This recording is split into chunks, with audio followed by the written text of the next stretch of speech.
पहले बिहार और फिर बंगाल में जो कुछ हुआ, क्या वही अखिलेश को डर यूपी में होने का सता रहा? क्या विपक्षी गठबंधन के बीच अखिलेश यादव इसलिए कह रहे हैं कि बिहार और बंगाल रिपीट हो गया तो यूपी में अगर हार हुई, बीजेपी जीती तो क्या आगे चुनाव नहीं होंगे? अखिलेश ये बातें क्यों कह रहे हैं? क्या ओवैसी की एंट्री भी खतरे की घंटी बजा रही? रिपोर्ट देखिए, फिर डिबेट की शुरुआत करें।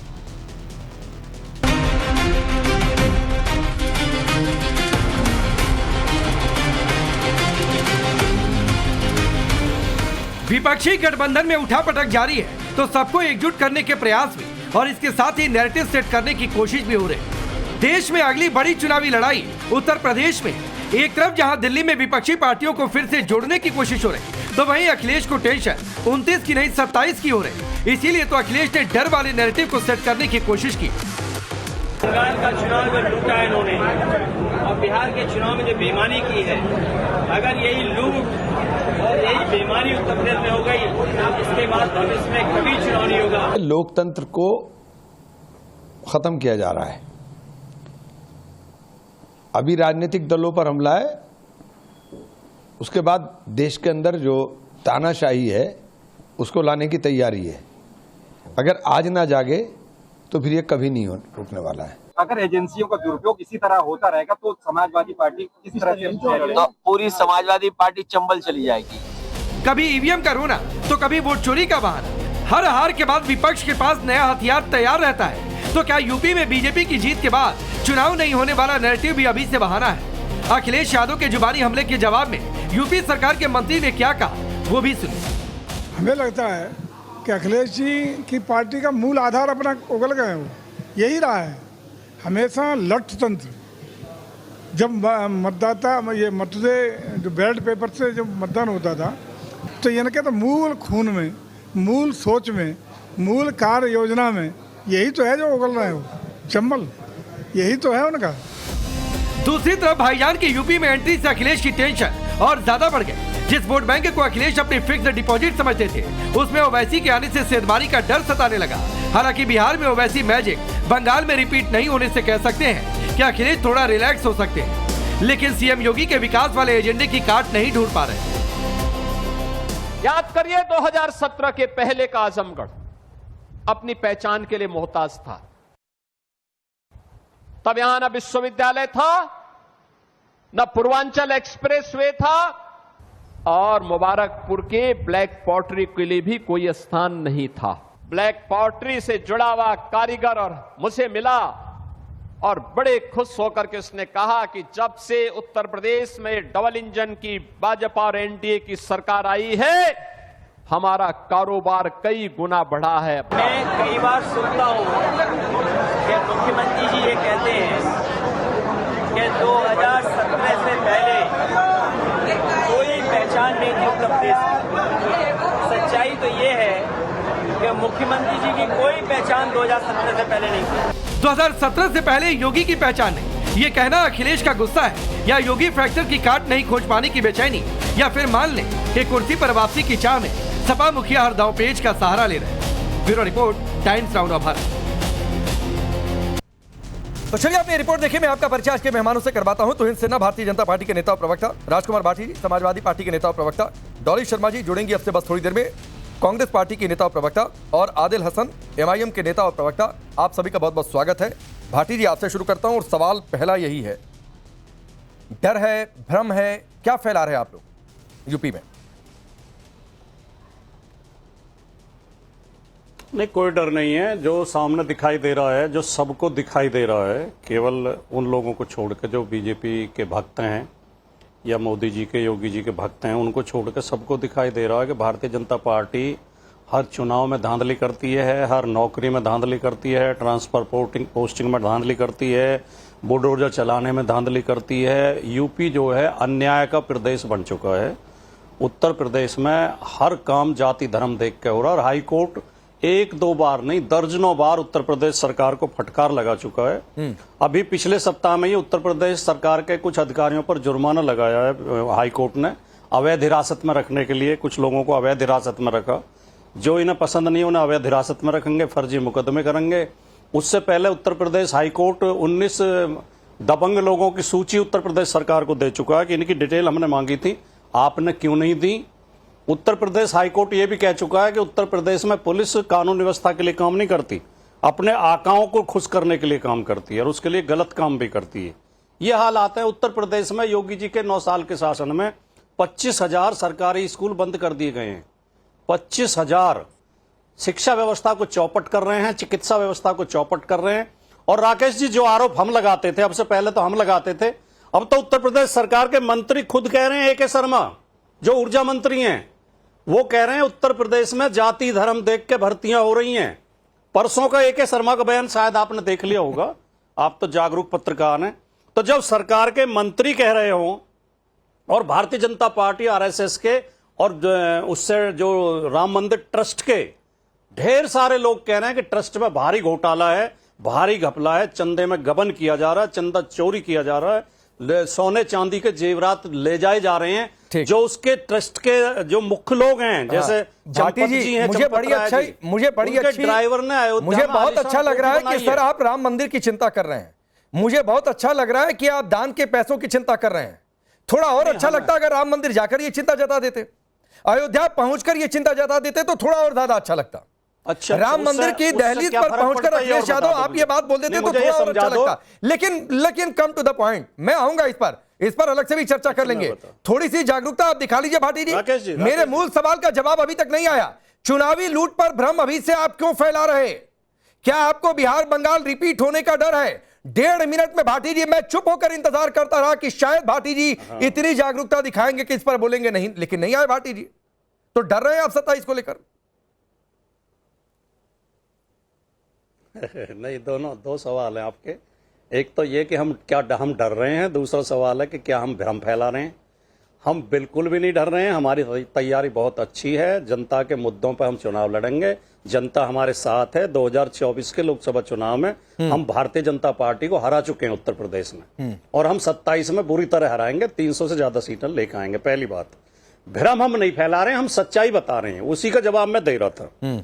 आपने जो 9 सीटों पर उपचुनाव हुआ, सबने देखा कि पुलिस जो है जगह जगह डंडे मार के मतदाताओं को वापस भगा रही थी। लोकतंत्र में पुलिस का, प्रशासन का, चुनाव आयोग का काम है कि ज्यादा से ज्यादा मतदान हो।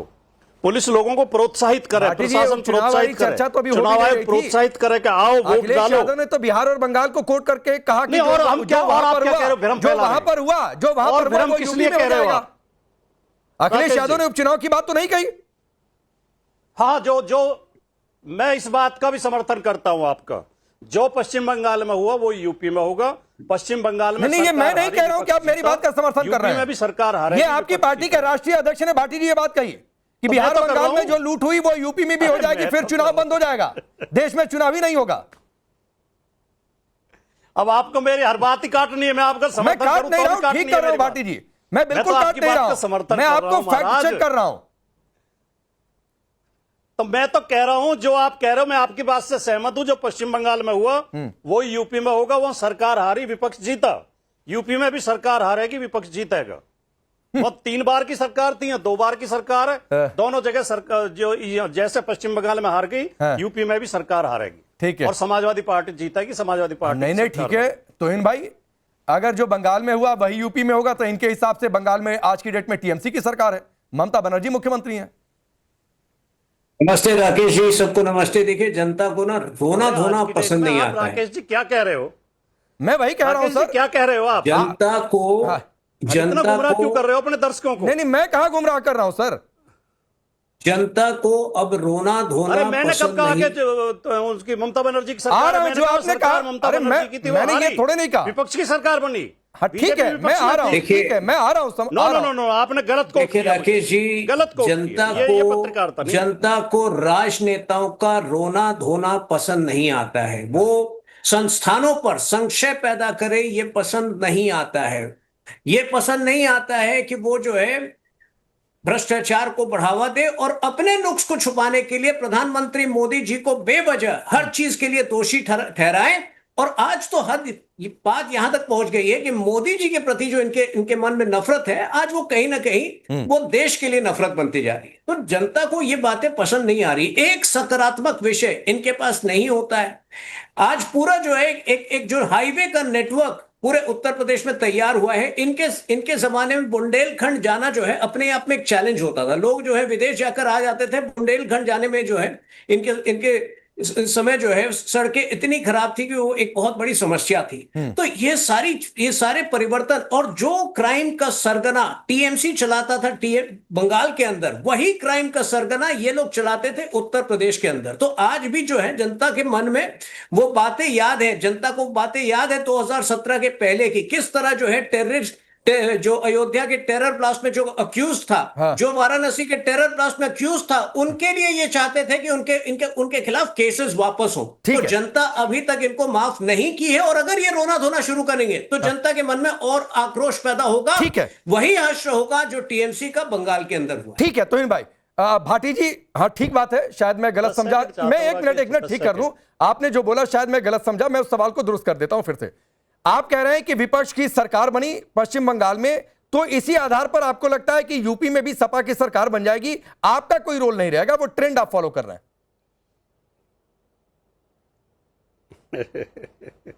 नहीं, मैं तो तोहिन सिन्हा जी ने जो बहुत करारा व्यंग मोदी और योगी जी के ऊपर किया, उस पर कहना चाहता हूं कि उन्होंने कहा कि नेताओं को रोना धोना नहीं चाहिए, रोना धोना अच्छा नहीं लगता। इस देश में दो ही नेता हैं राजनीति में जो सार्वजनिक रूप से रोए हैं, योगी जी संसद के अंदर रोए और मोदी जी लोकसभा में रोए। दो ही नेता हैं जो रोए हैं सार्वजनिक रूप से, तो उनके ऊपर रोना धोना वो होता है कि इस चुनाव के बाद अगले चुनाव नहीं होगा। रोना धोना अच्छा नहीं लगता। आंसुओं से रोए थे, ऊकी भर भर के रोए थे। 2019 के पहले भी आप लोगों ने कहा था कि ये देश में आखिरी चुनाव हो रहा है।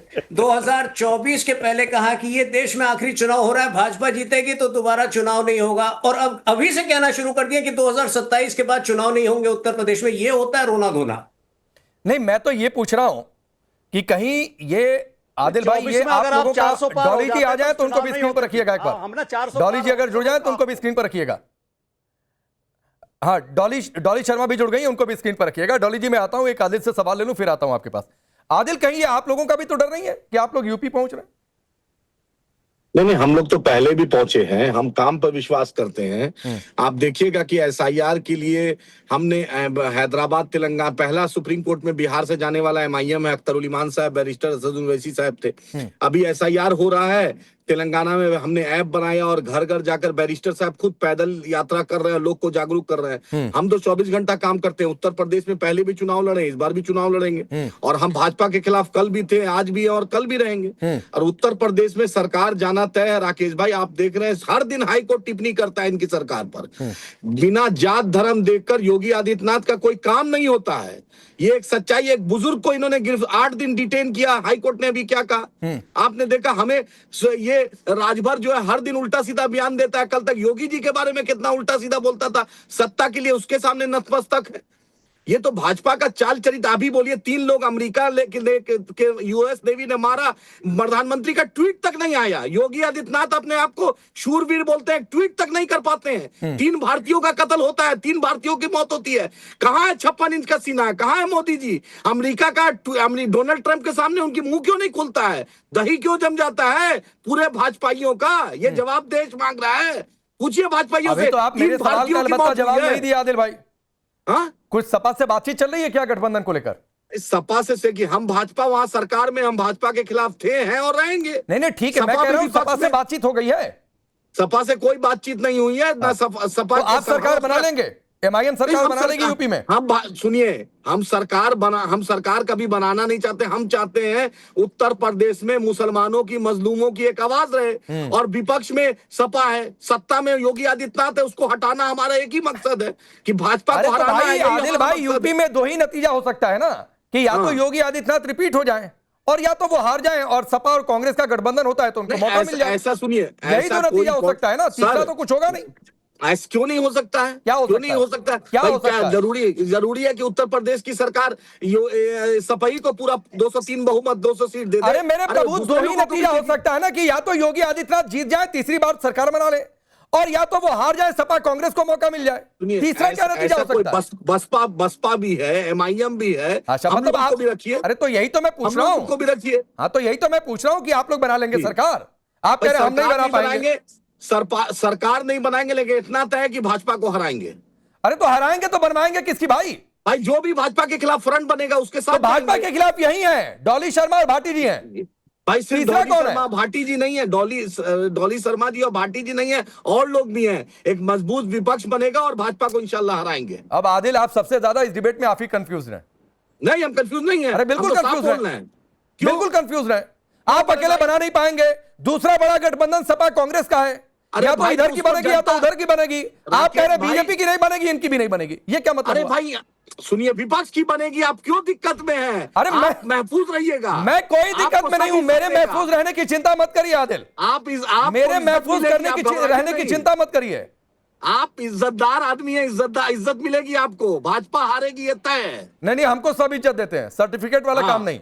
ठीक है डॉली शर्मा, हम लोग चाहते हैं कि आप विपक्ष के आवाज को उठवाइए। अरे मैं सबकी आवाज उठा रहा हूं। मैं इधर की भी आवाज उठा रहा हूं, उधर की भी आवाज उठा रहा हूं। भाजपा और इसीलिए देखिए ये चारों बड़ी पार्टियां हैं टेलीविजन स्क्रीन पर। भाजपा तो सबकी आवाज उठा रहा हूं, सबको प्लेटफॉर्म दे रहा हूं। योगी आदित्यनाथ के अहंकार को जनता के सामने रखने में मदद कीजिए और प्रधानमंत्री से सवाल कीजिए। अरे कर रहे हैं ना नेहरू जी का। अरे आदिल, यही तो काम आप कर रहे हैं। चलिए मैं डॉली शर्मा जी को जरा लाता हूं डिबेट। सर नेहरू जी का नाम लेते हैं, एक प्रेस कॉन्फ्रेंस तो कर दे प्रधानमंत्री। ठीक है देश जानना। डॉली शर्मा जी, ये चुनावी लूट वाला तीर अभी से चलाया जा रहा है, साल भर पहले से। तो ये डर है, भ्रम फैलाने की बातचीत है, क्या है ये? या आप लोगों से कुछ कंफर्म नहीं हो पा रहा, क्या है ये, जरा बताइए। देखिए किस बात का भ्रम? जो प्रत्यक्ष को प्रमाण की जरूरत नहीं होती। उत्तर प्रदेश में प्रचार की रफ्तार विकास की रफ्तार से तेज है। प्रचार आपको बहुत बड़े बड़े दिखेंगे। दूसरा, सरकार कैमरे पे मजबूत दिखती है, लेकिन धरातल पर आज बच्चे प्रदर्शन कर रहे हैं। कहीं नौकरी के लिए प्रदर्शन हो रहे हैं, कहीं भर्ती घोटालों के प्रदर्शन हो रहे हैं, कहीं पर्चे लीक के प्रदर्शन हो रहे हैं, कहीं रोज युवाओं को लट्ठों डंडे पड़ रहे हैं क्योंकि युवा अपने हक की बात कर रहा है। ये उत्तर प्रदेश की स्थिति है। अगर इतना ही जीरो टॉलरेंस है तो हमारे पास रोज कहीं ना कहीं किसी न किसी इलाकों से बच्चियों के बलात्कार की खबरें, फांसी के फंदे पर लटकती खबरें क्यों नजर आती हैं, क्यों दिखती है हमें? अगर उत्तर प्रदेश में बुलडोजर बाबा का विकास इतना तेज रफ्तार पर है।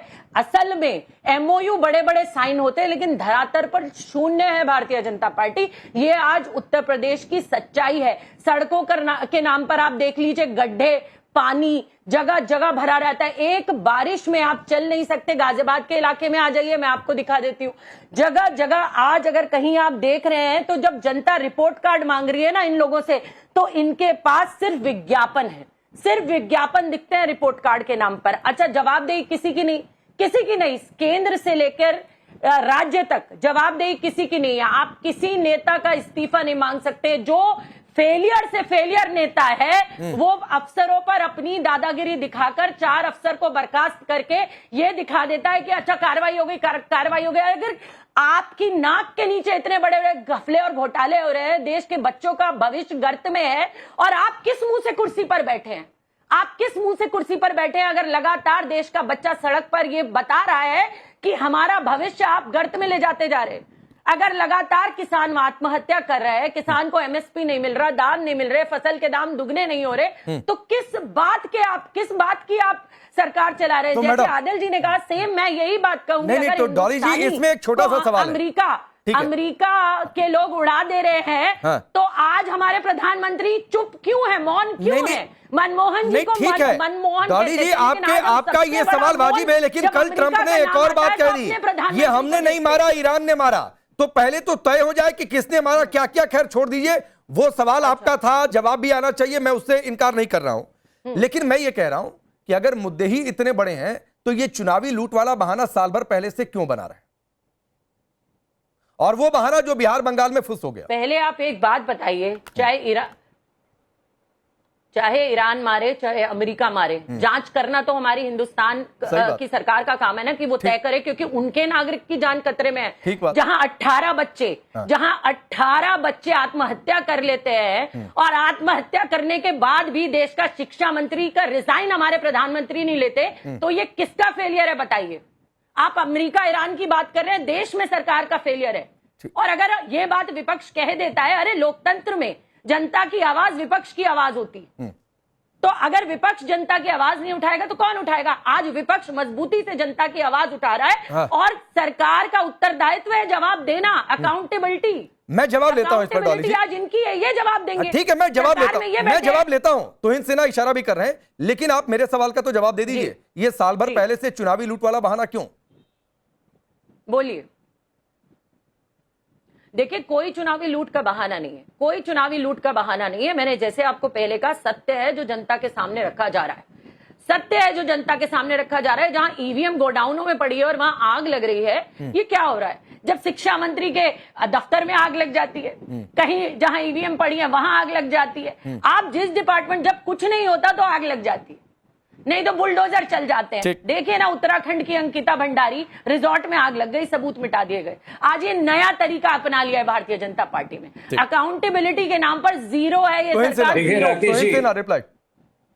देखिए राकेश जी, इससे कोई इनकार नहीं कर सकता है कि जब एग्जाम पेपर लीक होती है ये पूरे देश को शर्मसार करता है। लेकिन आज भी जनता का विश्वास केवल मोदी सरकार पर है कि ये त्रुटियों को हम सुधारेंगे। और तुरंत जो है, जब इस बार पेपर लीक हुआ तो ऐलान हो गया कि अगले साल ये पूरा जो नीट का पेपर है वो डिजिटल माध्यम से होगा, जिससे कि चीटिंग की गुंजाइश ही नहीं रहे। दूसरी बात, ये जो OSM जो ऑन स्क्रीन मार्किंग का सिस्टम है, ये विश्व के बेहतरीन सिस्टम्स में है। और पहली बार जब ये विश्व में जब देश के अंदर लागू हुआ है तो कुछ त्रुटियां, कुछ जो है टेक्निकल फ्लॉज उसमें अपेक्षित थी, लेकिन उसमें भी 70,000 आवेदक को आज लिस्ट कर एक प्रोसेस के जरिए वो सारे जो है उनके डाउट्स को क्लियर किए जा रहे हैं। तो आज भी देखिए विश्वसनीयता जो है मोदी, आज भी लोग मोदी सरकार पर ही विश्वास करते हैं कि इन सारी त्रुटियों को हम दूर करेंगे और नए सिस्टम को बहाल करेंगे।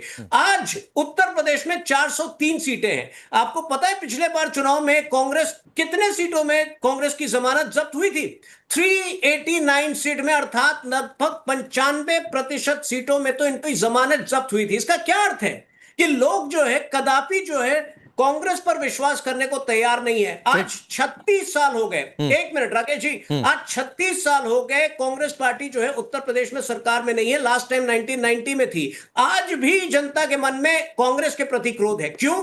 क्योंकि सिस्टम जो इन्होंने बिगाड़ा था, आज भी सुधारते जो है कुछ नुक्स उसमें रह गए हैं। आप अगले 2 साल में देखिए कि सारी एग्जाम व्यवस्था जो है हम ही उसको सुधारेंगे। ठीक है डॉली शर्मा, 30 सेकंड, फिर मैं भाटी जी आ रहा हूं आदिल भाई। बिल्कुल, इनसे ये बताइए, यूपी पुलिस कांस्टेबल रिक्रूटमेंट घोटाला 2024, UP PSC RO exam 2024 paper leak, ठीक है, VDO village development officer recruitment scam 2018, ठीक है, असिस्टेंट प्रोफेसर रिक्रूटमेंट एग्जाम। ये बड़ी लिस्ट लंबी है और ये पिछले साल 12 साल 13 साल इनको हो गए। इनका काम हो गया है अनप्रिपेयर्ड तरीके से, जैसे कोई भी चीज आधी अधूरी तैयारी के साथ GST ले जाना, आधी अधूरी तैयारी के साथ नोटबंदी कर देना। इन्होंने देश की जनता को एक एक्सपेरिमेंट के लिए तैयार कर दिया गया है। 18 बच्चों की मौत इनके लिए कोई मुद्दा नहीं है। अरे जिसके घर का बच्चा जाता है ना, पाला पोसा बड़ा हुआ, उस परिवार से पूछे कितने बड़े दुख की घड़ी और कितना बड़ा संकट है जब 11-11 लाख का कर्जा उन परिवारों पर हो जाता है जो अपने बच्चों को नीट जैसे एग्जाम की, यूपी टीट जैसे एग्जाम की परीक्षाएं करवाते हैं। जरा उन परिवारों से पूछे कितना उनके परिवार की रीढ़ की हड्डी टूटती है, कितना दुख, कितना तड़प में वो परिवार रहते हैं। और जब अगर ये बोलते हैं कुछ त्रुटियां, अरे कितने साल चाहिए आपको प्रभु? 13 साल हो गए। अकाउंटेबिलिटी, रेल मंत्री की बात करते हैं, आपकी ये सारी बात ठीक है, बात नहीं करते, लेकिन भर्ती घोटालों की अगर बातचीत कर लेते हैं तो एक छोटा सा फैक्ट रख देता हूं, फिर आगे ला रहा हूं। डॉली जी, एक छोटा मंत्री, शिक्षा मंत्री इस्तीफा दें। ठीक है 18 तारीख से राहुल गांधी निकल भी रहे हैं, इसकी चर्चा आगे होती रहेगी। लेकिन आपने भर्ती घोटाले और इन तमाम चीजों की बातचीत की डॉली शर्मा जी, तो उत्तर प्रदेश लोक सेवा आयोग भर्ती घोटाला किस काल में हुआ था यह भी आपको याद होना चाहिए। इसके अलावा यूपी पुलिस भर्ती घोटाला, मुझे तो लग रहा है भाटी जी को शायद और अच्छे तरीके से याद होगा 2006 में क्या कुछ हुआ था। APS भर्ती घोटाला 2010 में क्या कुछ हुआ था। बहुत सारी बातें हैं और ये हर सरकारों में। दुख की बात यह है, चाहे आपकी सरकार, इनकी सरकार और इनकी सरकार रही हो, कोई अछूता नहीं रहा इस तरीके के विवादों से। जनता पिस रही है। नहीं सर, मैं तो एक बात कहना चाहती हूं। वो भूतकाल हो गया और जनता ने हमें नकारा और ये सरकार में आए और बहुत सारी उम्मीदों के साथ सरकार में इनको लेकर आया, इसलिए लाया था। और जिस भर्ती घोटाले की आपने बात करी वो 2024 की मैं बात कर रही हूँ। अगर ये इतने काबिल हैं तो 13 साल बाद भी क्यों हो रहा है? नीट की परीक्षा 2 साल पहले इन्होंने कहा था कि अब नहीं होगी, हम बहुत कुछ तैयारियां करें। धर्मेंद्र प्रधान जी का बहुत बड़ा इंटरव्यू था, लेकिन उसके बाद भी आज ऐसा अगर हो रहा है तो धर्मेंद्र प्रधान। आदिल आप इशारा करें, 30 सेकंड बोलिए, फिर मैं भाटी जा रहा हूं, बोलिए। राकेश भाई पूछिए, नीट का चेयरमैन को हटा के फिर एडिशनल सेक्रेटरी बना देते हैं। अरे उस पर तो एक स्ट्रेचर होना चाहिए कि वो कभी कोई पद में नहीं रहे। प्रधानमंत्री को बोलिए, ईरान के मामले में या अमेरिका था तो ट्वीट करके तो बोल देता, एमईए तो बोल देता। उत्तर प्रदेश में जितना बुलडोजर बाबा चलाते हैं, जितना महिलाओं पर अत्याचार हुआ है, एनसीआरबी का डाटा देख लीजिए। अभी तुहिन भाई बंगाल की बात कर रहे हैं, सिल्लीगुड़ी से लेकर कानकी से लेकर दालकोला से लेकर मालदा मुर्शिदाबाद डबल इंजन की सरकार है। रोड का स्थिति देख लीजिए, नेशनल हाईवे अथॉरिटी का स्थिति देख लीजिए। 10 जगह लोग टोल देता है लेकिन रोड बद से बदतर है। आपकी सरकार है, गडकरी जी को डेली आप लोग डेली मीडिया उनको 2 टारगेट हो गया तुहिन भाई पर। बोलिए तुहिन भाई, आप बोलिए, फिर मैं बताइए। मालदा मुर्शिदाबाद का रोड कब बनेगा? 32 दिन हुए हैं। 32 अरे उससे पहले 12 साल से सरकार में बने। 32 दिन हुए हमारी सरकार केंद्र सरकार की बात कर रहा हूं। 18 बड़े निर्णय ले लिए गए हैं। भले वो चिकन नेक कॉरिडोर को केंद्र को सौंपना हो, भले वो बीएसएफ जो है पूरी तरह से जो जमीन बीएसएफ को देना था वो 40 दिन के अंदर दिए जाएंगे। ऐसे 18 बड़े निर्णय हो गए हैं। लेकिन आदिल भाई को वही सारी खामियां याद आ रही है, क्योंकि यही तो टीएमसी की देन है। ठीक, यही तो टीएमसी की ठीक है। एक और जरूरी सवाल है, मैं उस पर जाना चाहता हूं। 10 सेकंड राकेश भाई। आदिल भाई, डिरेल हो रही है डिबेट। 10 सेकंड डिरेल हो रही है डिबेट। 10 सेकंड लीजिए, 10 सेकंड लीजिए। मैं आपको चैलेंज कर रहा हूं, यही मुद्दे लेकर आप जनता के समक्ष जाइए और उसमें भी जनता लीजिए, 10 सेकंड बोलिए। हम पर भरोसा करती है, आप पर नहीं करती है। साहब, टीएमसी का अहंकार हार गया। आपको गडकरी साहब आपका मंत्री है। दालकोला में जो राउंड अबाउट है, जो दालकोला मोड़ है, हर दिन घटना होती है, मौत होती है। अरे आदिल भाई, टीएमसी का अहंकार हार गया, ये भाटी जी को समझाइए ना। में पड़ता है आपका। आदिल भाई, टीएमसी का अहंकार हार गया, ये भाटी जी को समझाइए, जिनके पार्टी के राष्ट्रीय अध्यक्ष कह रहे हैं कि चुनावी लूट से बीजेपी जीत गई उधर। गडकरी जी को तो ये फिर समझाइए कि टीएमसी के हार से, अहंकार से टीएमसी हारी है, चुनावी लूट नहीं हुई, जरा समझाइए उनको। लेकिन भाटी जी एक और ठीक है, देखिए इनकी विडंबना देखिए। ठीक है, जिसका अहंकार होगा वो हार जाएगा। जनता की अदालत है, जनता क्यों किसी का अहंकार है, जनता क्यों किसी का अहंकार है। लेकिन फिलहाल आदिल भाई, अभी आप लोग जीतने की कंडीशन में नहीं दिखाई दे रहे हैं। हम लोग कोशिश कर रहे हैं सर। करिए सर, कोशिश कर रहे हैं। बिल्कुल करिए कोशिश, सबको करनी चाहिए। लोग अदानी अंबानी का चलिए भाटी जी, राकेश भाई, चलिए भाटी जी, अदानी अंबानी का चार्टर्ड प्लेन नहीं है। ठीक है, लोग कोशिश करने दीजिए। ठीक है, ठीक तो करिए। किसने मना किया? किसी ने मना किया क्या? हाँ, कर रहे हैं सर, संघर्ष करिए सर। बंगाल में भी आपने कोशिश की तो करिए ना सर, कोशिश की। बिहार में भी कोशिश की, थोड़ी बहुत कामयाबी भी मिली। अब भाटी जी, अखिलेश यादव ने एक और बात कही और ये कहा कि 2017 के पहले सीएम योगी को जानता ही कौन था। ये बेचैनी नहीं है, ये डर नहीं है, या फिर ये मजबूरी नहीं दिख रही कि कोई काठी नहीं है आप लोगों के पास? नहीं, जब योगी जी ये कहते हैं कि उत्तर प्रदेश को कोई नहीं जानता था, तो योगी जी के ज्ञान पे हंसी नहीं आती, तरस नहीं आता उनके ज्ञान के ऊपर? कितना अध्ययन है उनका। उत्तर प्रदेश को कोई जानता नहीं था। उत्तर प्रदेश का देश की आजादी की लड़ाई में सबसे प्रमुख योगदान रहा। उत्तर प्रदेश जिसके मुख्यमंत्री डॉक्टर संपूर्णानंद गोविंद बल्लभ पंत जैसे नेता रहे, उस उत्तर प्रदेश को कोई जानता नहीं था। जो उत्तर प्रदेश अनाज उत्पादन में देश में नंबर 1 पर था, जो उत्तर प्रदेश खिलाड़ी पैदा करने में बहुत आगे है, उस उत्तर प्रदेश को कोई स्वतंत्रता संग्राम में जो अब उत्तर प्रदेश आगे रहा, देश की सीमाओं पे जब बलिदान देने की जरूरत पड़ती है तो उत्तर प्रदेश के जवान बलिदान देते हैं। योगी जी ये कह के उत्तर प्रदेश का मखौल नहीं उड़ा रहे हैं कि उत्तर प्रदेश को कोई जानता नहीं था। आपने उनका मखौल ये बिल्कुल कंगना रनौत के उस बयान जैसा नहीं है जो कंगना रनौत कह रही थी कि देश तो 2014 में आजाद हुआ था। 17 के पहले लोग भारतीय जनता पार्टी के लोग। लेकिन अगर आपके हिसाब से वो बयान गलत है तो आपने भी उनका मखौल उड़ा दिया, आप ये कहना चाह रहे हैं? मखौल का जवाब मखौल हो गया। नहीं, योगी जी की इतनी है, योगी जी का व्यक्तित्व इतना बड़ा नहीं था कि उन्हें देश जानता हो। उन्हें थोड़े से लोग गोरखपुर वगैरह में पूर्वांचल में जानते थे, कोई बहुत बड़ा चेहरा योगी जी नहीं थे। और उत्तर प्रदेश में 2017 में शपथ लेने के लिए उन्हें सिन्हा साहब को भेज दिया गया था। सिन्हा साहब तय हो गए थे, मुख्यमंत्री के नाम पे। अब सर योगी जी छोड़िए तो ना, फिर बाद में अब वो 50-40 छोड़िए कहां विधायक कब इन्होंने कौन शपथ इकट्ठे लेता किए, है, उनकी देखे वो छोड़ दीजिए। मुख्यमंत्री कांग्रेस बने। पार्टी में भी सिद्धारमैया पहले थे, फिर डीके शिव कुमार बने। सर ये चलता है, पार्टियों का अपना इंटरनल फैसला होता है, काहे लिए उसमें तो पड़ना। आपकी पार्टी वैसी स्थिति में आ गई तो वहां भी कुछ ऐसी बात हो सकती है। नहीं, सवाल ये था कि आप कह रहे थे योगी जी बड़ा चेहरा थे। योगी जी बड़ा चेहरा नहीं थे 2017 बड़े चेहरे की बात छोड़िए, कोई जानता ही नहीं था, कोई जानता ही नहीं था, ये कहना ठीक है क्या? पूरी यूपी भी नहीं जानती थी, पूरी यूपी भी नहीं जानती। सर ये आपकी गलतफहमी है, दूर कर बिल्कुल ठीक है, मैं भी यूपी से ही हूं, ये तो सब जानते थे। ये आपकी गलतफहमी है भाटी जी, बोलिए तो। 1998 से महाराज योगी को जी जो है वो एमपी रहे हैं, निरंतर एमपी रहे हैं उत्तर प्रदेश से। 1998 से एमपी रहे हैं। अरे 545 चुन के आते हैं हर बार, 545 हर बार चुन के आते हैं। फिर राजनीति में रुचि नहीं रही कौन से एमपी का नाम जानते हो आप? अरे 545 चुन के आते हैं हर बार। नहीं जानते हैं तो मतलब ये आपकी गलती हुई ना, आप नहीं रुचि लेते होंगे राजनीति में उस वक्त। देखिए कांग्रेस की प्रवक्ता को मैं बता दूं, अभी एग्जाम पेपर पर बड़ा ज्ञान दे रही थी।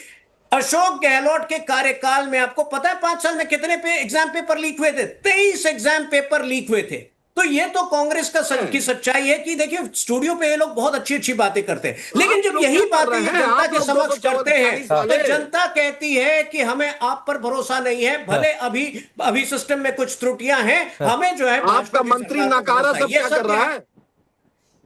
ठीक है, डॉली जी पर बात था तो डॉली जी 30 सेकंड में जवाब दे लीजिए, समय थोड़ा कम है, जवाब दे लीजिए।